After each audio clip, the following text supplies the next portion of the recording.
Hey everybody, Josh the RV Nerd here at Haylett RV, and I tell you what, one of the coolest things about having so many different used RVs coming through is that every now and then, a camper that I always really wanted to have in stock, but the big boss never put his stamp of approval on, we get one of those in on trade, and that's what we're looking at here today. It's a 17 PR Geo Pro. And this thing is, I don't care if you're a solo camper, if there's just two of you, if you have a small family, it can work really well for everybody without being a bunkhouse.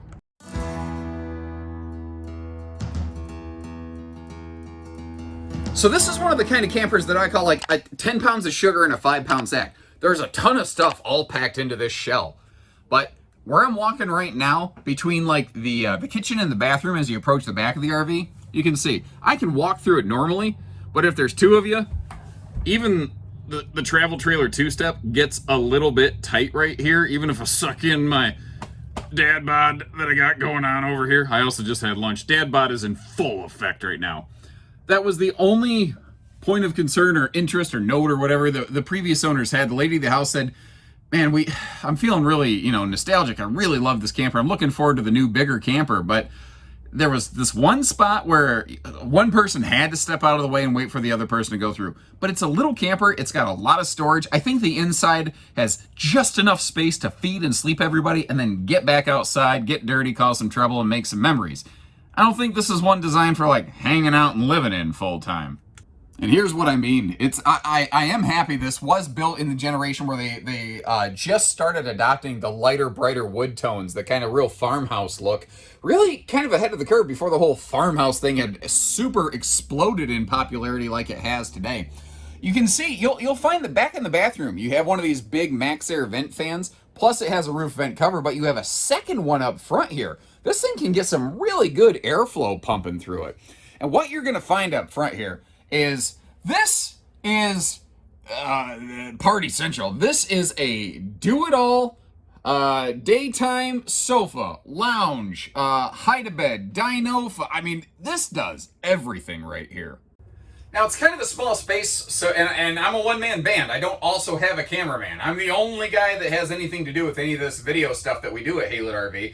So I don't know that like my head might pop out of frame. I'm gonna lose my head a little bit as we go through this, but I wanted you to get to see how this Murphy bed works. First of all, there is storage below it down here. I'll get you a better look at that when I do back up. Well, all you're gonna do is lay this down like a jackknife style. And I tell you what, on if it's middle of the day, if one of the kids isn't feeling that good, maybe you're hanging outside, you can just kind of quick lay that down. You'll find in just a minute there is another space that you can sleep somebody. You just pull these little bullet latches here, and like all Rockwoods, this has an easy one-piece lift and lower Murphy bed, and you see how it kind of clumped right there. It does have a safety locking mechanism. It's located right down here and actually just off frame. Now, this is a shorter mattress. It's only about 54 inches wide. I think it's 54 by 74. I'm operating a little bit from memory there. But what I want to show you is, like, I'm a big, tall guy.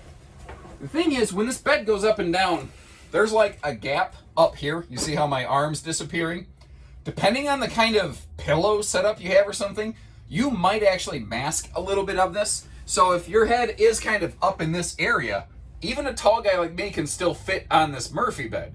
Now, the other thing to remember is a lot of times when people are sleeping, even if you're not utilizing that gap, a lot of us tend to be side sleepers. And even as big as I am, if I stretched out, yeah, my feet are off the bed. But the way that I tend to sleep, I can still fit on this. Like a Camp Queen fits me fine, even as big as I am. So it's good for sitting, it's good for sleeping. What about food time, chow time? Well, thankfully, it comes with this big portable, like, dining picnic table. I'm gonna call him Woody. He's a little bit bored.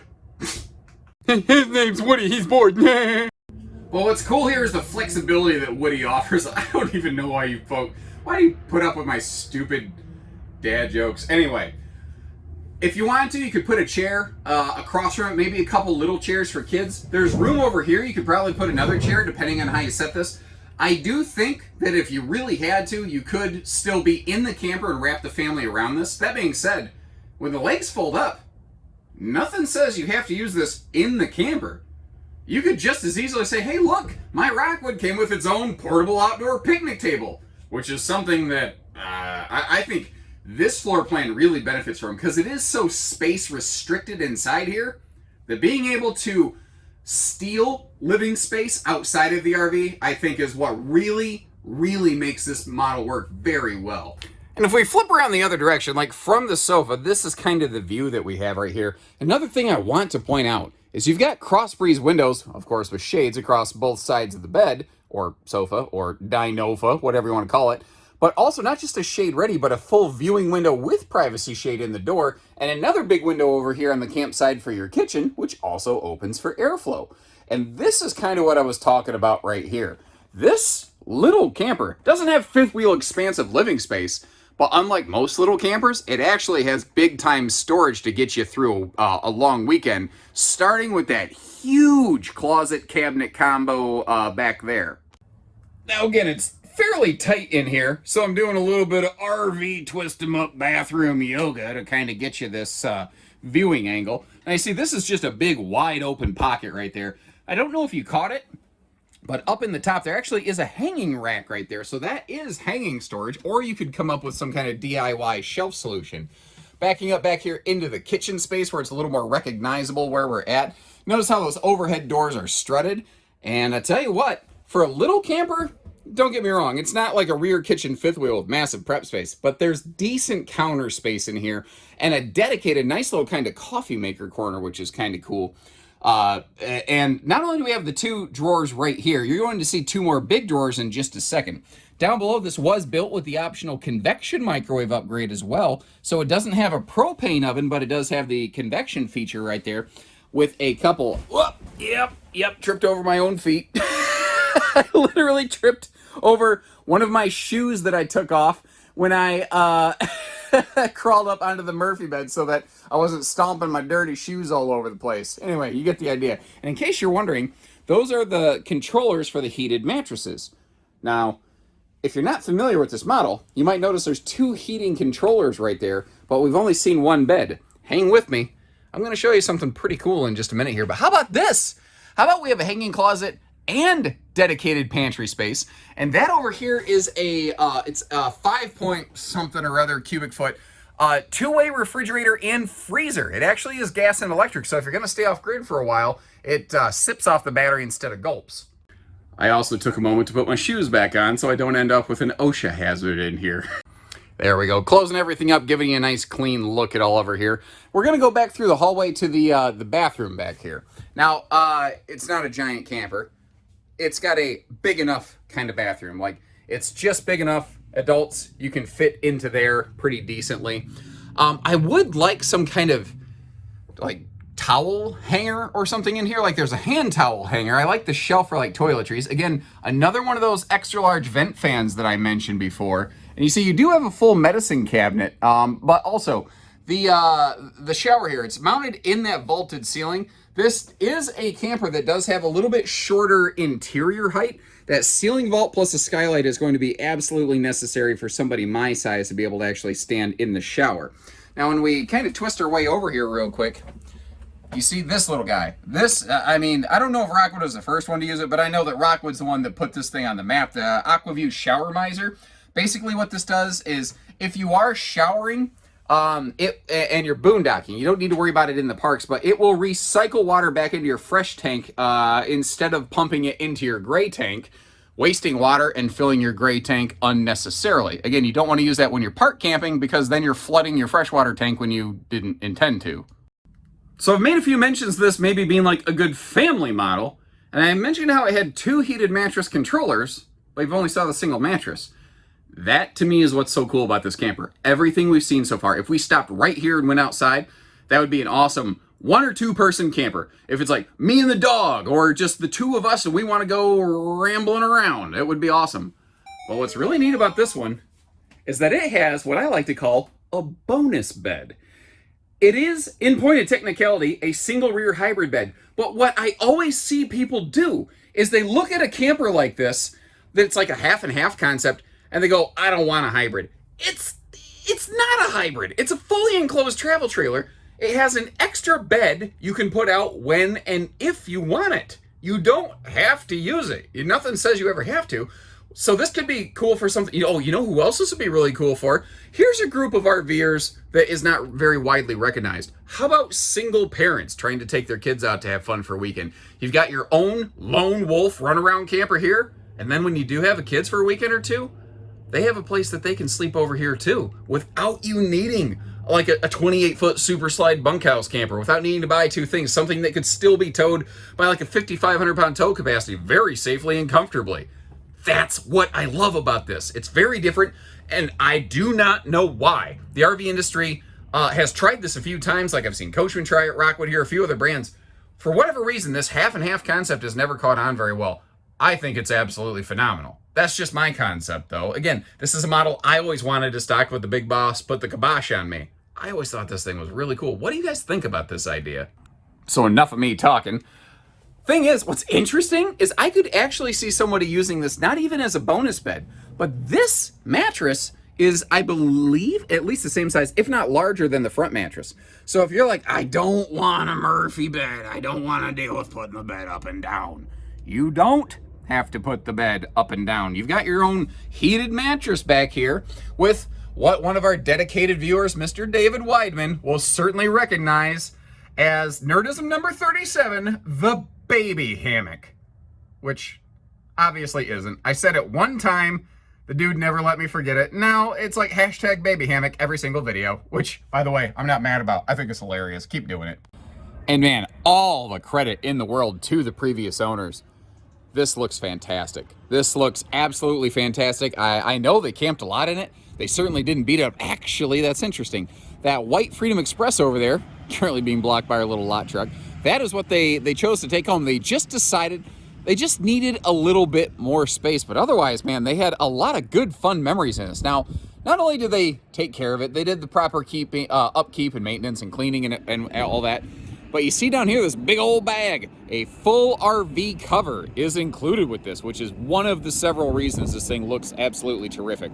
I will always be fair with you, though. The one thing that the Geo Pro Murphy beds do not do very well is significant size outside storage. This is just about it. There's a small trunk underneath the rear hybrid bed, but I do like what the previous owners did. They mounted this little board up here, put a couple little things to hang some various stuff outside, a little magnet job for a couple little screwdrivers or whatnot.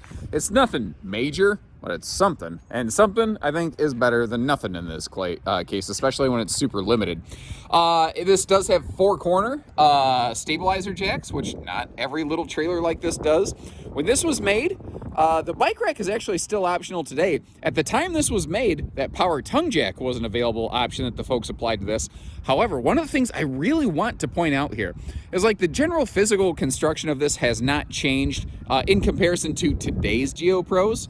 But one of the things that is now standard, that used to be optional, is the solar package. This does not have the roof solar package and or inverter package that is standard, and we understand as a measure of happenstance on today's Geo Pros. You do see though how it does have those double max air vent fan covers, giving you some good anytime airflow. We're backup camera ready, and again, this has that rear bonus bed.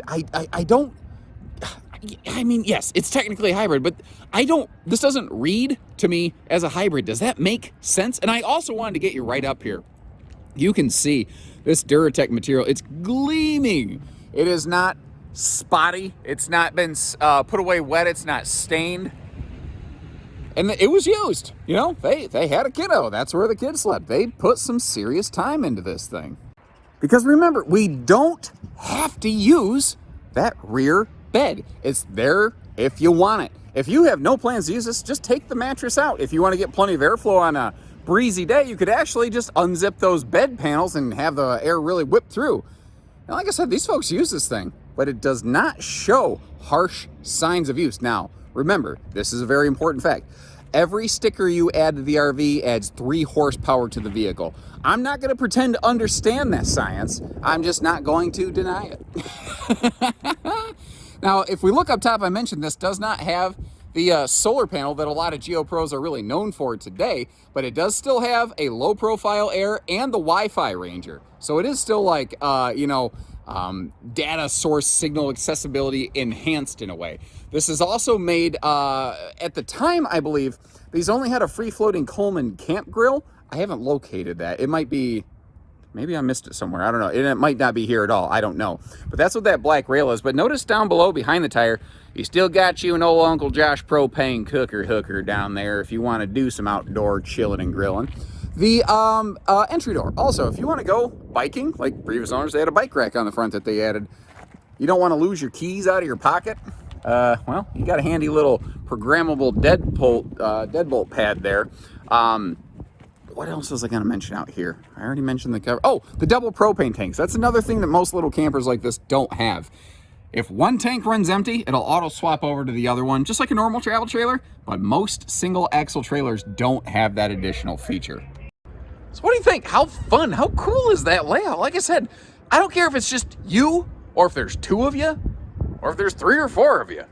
This thing's gonna get you through a fun family weekend or solo weekend or whatever the case may be right here. This thing, I've never understood why that little bonus bed concept is not more popular. And I swear the trend this year, I've been saying it more recently than ever, is like, why did they stop building that?